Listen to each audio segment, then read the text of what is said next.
রেচন পদ্ধতি, mechanism of excretion.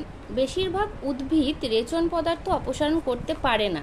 তারা রেচন পদার্থগুলিকে বিভিন্ন কেলাস ও কোলয়েড রূপে বিভিন্ন অঙ্গে বিভিন্নভাবে জমিয়ে রাখে। এই যে দেখো, তাহলে আমরা জানলাম কোলয়েড রূপে বিভিন্ন অঙ্গে কিন্তু ওরা জমিয়ে রাখছে। এবারে সেটা আমাদের জানতে হবে কোন অঙ্গে কি রূপে তারা সেই রেচন পদার্থগুলো জমিয়ে রাখছে। এইগুলোই কোশ্চেন আসে, ছোট কোশ্চেন হোক বড় কোশ্চেন হোক, তোমাকে এগুলো মাথায় রাখতে হবে, মনে রাখতে হবে যে কোন অঙ্গে কি রূপে তোমার উদ্ভিদ দেহে রেচন পদার্থগুলো সঞ্চিত থাকছে।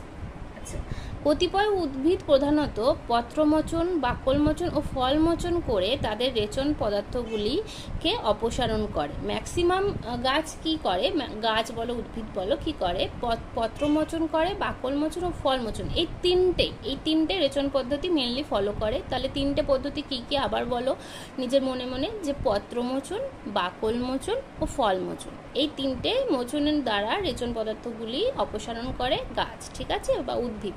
এবার পত্রমোচন কি, পর্ণমোচী উদ্ভিদ যেমন শিমুল, শিরীষ, আমড়া, অশ্বত্থ ইত্যাদি বছরের নির্দিষ্ট ঋতুতে পত্রমোচন করে পাতায় সঞ্চিত রেচন পদার্থ ত্যাগ করে। বহুবর্ষজীবী চিরহরিৎ উদ্ভিদ সারা বছর ধরে অল্প বিস্তর পাতা ঝরিয়ে রেচন পদার্থ ত্যাগ করে।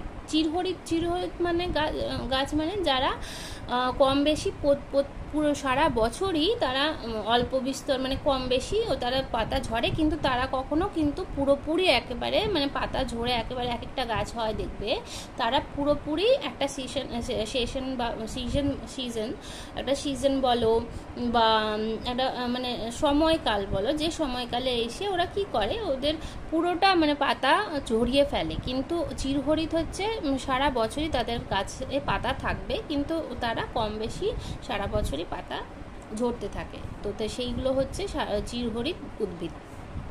তো শিমুল, শিরীষ, আমড়া এরা হচ্ছে পর্ণমোচী উদ্ভিদ। এরা কিন্তু গাছের পাতা একটা সময় তারা নির্দিষ্ট ঋতুতে, এখানে বলা আছে দেখো, নির্দিষ্ট ঋতুতে কিন্তু তারা পত্রমোচন করে। আমি যে সিজনের কথা বললাম, ওই নির্দিষ্ট ঋতুতে।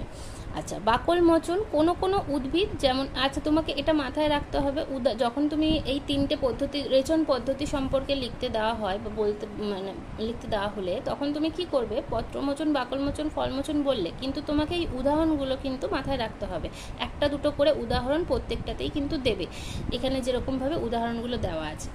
বাকল মোচন কোনো উদ্ভিদ যেমন অর্জুন, পেয়ারা ইত্যাদি গাছ বাকল বা ছাল মোচনের মাধ্যমে ত্বকে সঞ্চিত রেচন পদার্থ ত্যাগ করে। যারা পেয়ারা গাছ দেখেছো কম বেশি, আমরা অর্জুন পেয়ারা আমাদের আশেপাশে সবসময় দেখতে